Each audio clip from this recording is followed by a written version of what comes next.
Hello guys, bersama saya lagi dalam Alright Napa Channel. Saya ingin memberikan sedikit perkembangan ya berkaitan dengan pilihan raya kecil di Dun Sungai Bakap, sahabat-sahabat semua. Dikatakan muda bakal bertanding di Sungai Bakap, mau menumbangkan, mengalahkan calon daripada Kerajaan Perpaduan dan calon daripada Parti PAS. Wow, apa sudah berlaku sahabat-sahabat semua.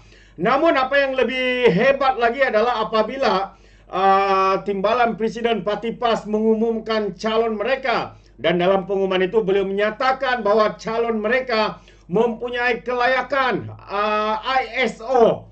Wow, memang hebat mengalahkan calon daripada Kerajaan Perpaduan yang mempunyai PhD, sahabat-sahabat semua.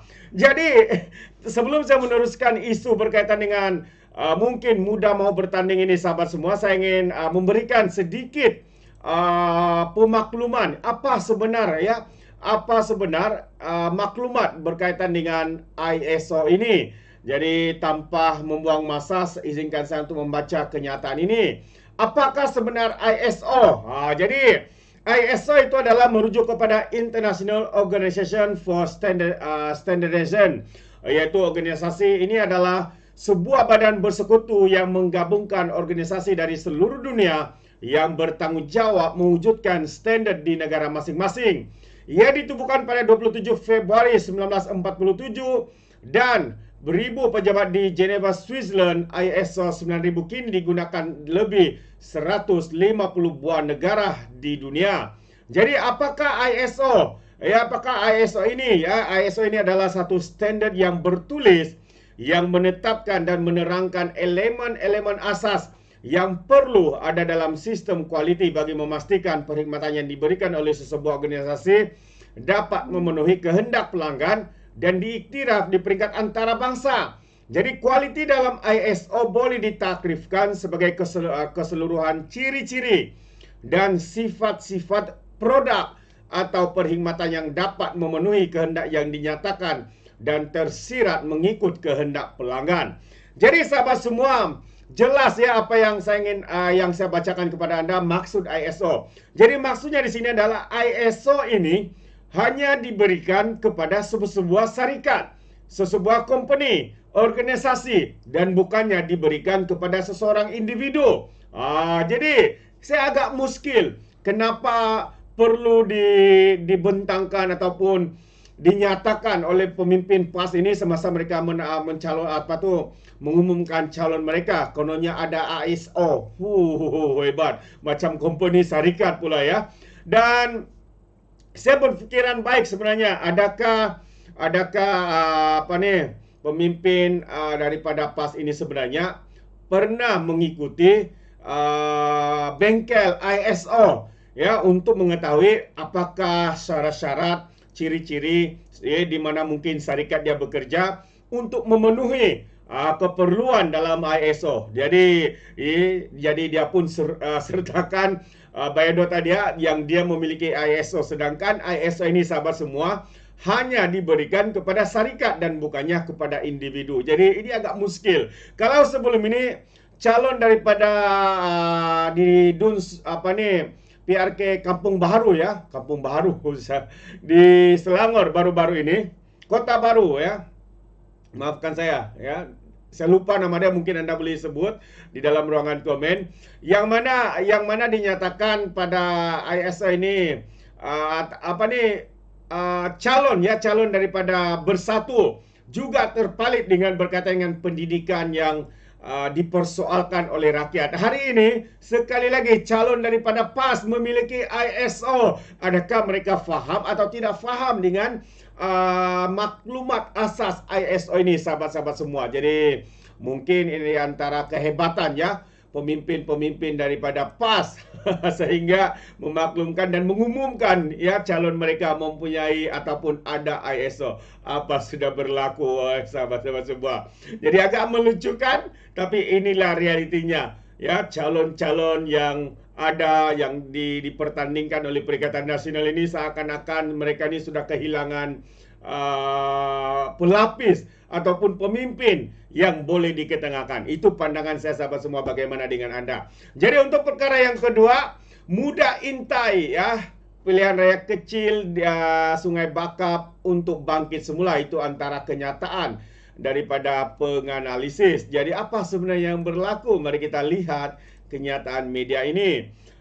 Asrul Hadi Abdullah Sani tidak menjangkakan parti itu akan menang, tapi tidak hilang deposit akan membawa kelebihan. Itu antara kenyataan daripada pemimpin muda ini. Jadi muda mempertimbangkan akan bertanding pada PRK Sungai Bakap untuk bangkit semula selepas Syed Saddiq Sipak Raga meletak jawatan sebagai presidennya, kata penganalisis. Asrul Hadi Abdullah Sani berkata, boleh difahami langkah muda mempertimbangkan untuk menyertai PRK, tapi beliau memberi amaran parti itu perlu menggunakan pendekatan lebih strategik kerana sumbernya terhad berbanding dengan parti lebih besar. Jika matlamat muda ialah menyampaikan mesej kepada PKR, ia patut memilih kursi di mana ia berpeluang realistik untuk dimenangi dengan mengambil kira identiti parti dan asas sokongannya. Muda akan berdepan dengan kesukaran untuk menangi kursi majoriti Melayu, sebaliknya perlu fokus kursi campuran, katanya kepada FMT. Dun Sungai Bakap Pulau Pinang mempunyai 59.4% penghuni Melayu, Cina 22.5%, India 17.4% dan lain-lain 0.7%. Jadi pada 8 Jun lalu, seorang pemimpin muda Pulau Pinang yang enggan dinamakan memberitahu FMT parti itu mungkin bertanding pada PRK 6 Julai nanti kerana ia masa baik untuk bertanding, manakala deputasi Pakatan Harapan semakin merosot. Benarkah merosot, sahabat-sahabat semua? Saya tidak nampak PKR ataupun Pakatan Harapan merosot seperti mana yang didakwa oleh parti muda ini. Katanya lagi, muda ingin tahu tren pengundian berdasarkan prestasi PS dan Perikatan Nasional sebagai kerajaan serta pembangkang. Jadi beliau berkata, data dikumpul parti itu menunjukkan reputasi PS dalam kalangan pengundi semakin merosot disebabkan prestasinya. Muda boleh memenangi sokongan peratusan kecil pengundi daripada PKR di Sungai Bakap, tapi Asrul meramalkan tiada perubahan ketara dalam undi terhadap parti itu. Selepas 3 calon muda kehilangan deposit pada PRN Pulau Pinang lalu, mengekalkan deposit mereka untuk PRK boleh dilihat sebagai kelebihan buat parti itu. 3 calon muda yang bertanding pada PRN Ogos lalu ialah Vigneswari, Lee Kim Nor dan juga Lo Zingping. Azmil Tayyib dari Universiti Sains Malaysia berkata, sukar untuk muda menangi kursi itu, tapi ia boleh berkempen mengenai isu tidak disentuh parti politik lebih besar seperti rasuah, reformasi institusi dan juga isu berkaitan golongan muda. Mungkin isu ini boleh membakar semangat pengundi di Sungai Bakap dan meningkatkan peratusan keluar mengundi yang cenderung rendah pada PRK. Lebih banyak saingan baik untuk demokrasi dan parti kecil seperti muda boleh menjadikan parti lebih besar bertanggungjawab. Itu antara kenyataan daripada seorang penganalisis dan juga kenyataan dia daripada pemimpin muda yang mana mereka mengatakan mereka mahu bertanding untuk memberikan cabaran kepada dua parti besar, iaitu Kerajaan Perpaduan dan juga Perikatan Nasional.